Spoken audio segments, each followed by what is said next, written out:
দেশে রেল যোগাযোগ ব্যবস্থার আধুনিকায়ন এবং সব জেলায় রেল নেটওয়ার্ক সম্প্রসারণে বহুবার চেষ্টা করা হলেও তা সফল হয়নি।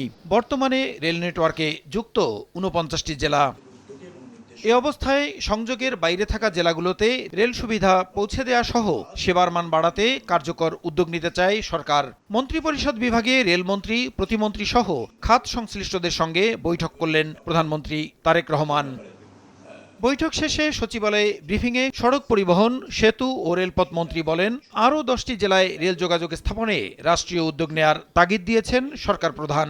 শিগগিরই রেল নেটওয়ার্ক সম্প্রসারণ সংক্রান্ত প্রকল্প প্রণয়নের কথা জানান তিনি। আমাদের নির্বাচনী ইস্তাহারে ছিল 64 জেলাকেই আমরা রেল যোগাযোগের সাথে যুক্ত করতে চাই।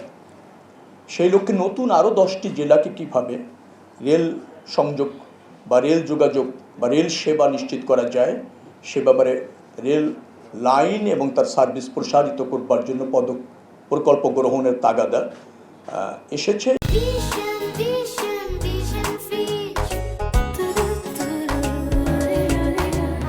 শেখ রবিউল আলম জানান, ফরিদপুরের ভাঙা থেকে পটুয়াখালীর পায়রা বন্দর পর্যন্ত রেল রুট তৈরিতে চীন, কোরিয়া সহ কয়েকটি দেশ অর্থায়নে আগ্রহী। এছাড়া পদ্মা এবং যমুনায় দ্বিতীয় সেতু নির্মাণের বিষয়টি সরকারের পর্যালোচনা ও পরীক্ষা নিরীক্ষা স্তরে আছে বলেও জানান মন্ত্রী।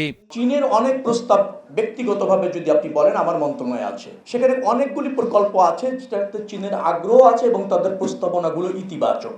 আমরা সেগুলি পরীক্ষা নিরীক্ষা করছি। নিশ্চয়ই চীন এগিয়ে আসতে চায়, অতীতেও এখনো। উভয় দেশের স্বার্থ এবং রাইট রক্ষা করে, বেনিফিট রক্ষা করে যেসব প্রকল্পগুলি একমত হওয়া যাবে সেইগুলি গ্রহণ করা হবে। পদ্মা রেল সেতুর পিলারের নিচ থেকে অতিরিক্ত মাটি সরিয়ে নেওয়া হচ্ছে জানিয়ে মন্ত্রী বলেন, বিতর্ক তৈরি হওয়ায় সেখানে গাছ লাগানোর সিদ্ধান্ত হয়েছে। এদিকে মহাখালী টার্মিনাল সরাতে উত্তরায় 50 বিঘা জমি অধিগ্রহণের পরিকল্পনা চলছে। পর্যায়ক্রমে রাজধানীতে কোনো বাস টার্মিনাল থাকবে না বলেও জানান শেখ রবিউল আলম। প্রসূন আশিস, সময় সংবাদ, ঢাকা।